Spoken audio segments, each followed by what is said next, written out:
Hello guys, এইদিকে দেখো আমার ছেলে ওর বোনকে ঘুম পাড়ানোর চেষ্টা করছে। ওর বাপি ওকে দায়িত্ব দিয়েছে, কেননা আমি এই রান্না বান্না সেরে ওদেরকে খাইয়ে দাইয়ে এইসব বাসন টাসন ধুয়ে নিয়ে এসেছি। এসে ওর বাপি বলেছে তুই বোনকে একটু ভুলা। ওর অ্যাকশনটা দেখো, অবস্থা কাঠের উপরে তুলে দিয়ে ওকে ঘুম পাড়াচ্ছে, আর আমি সেই দরজার ফাঁক দিয়ে ভিডিও করছি।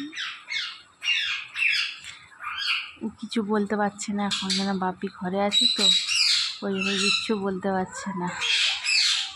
তো কী করবে কিছু ভেবে না। এদিকে আমার মেয়ের ঠ্যাং দুলানি দেখতে হচ্ছে, পায়ের উপর পা তুলে ঠ্যাং দুলাচ্ছে।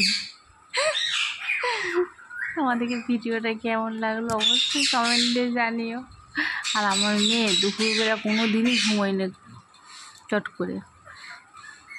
দেখো অবস্থা, দেখো ভাই, দেখো দেখতে পাচ্ছ। আমার ভিডিওটা কেমন লেগেছে অবশ্যই কমেন্টে জানাবে।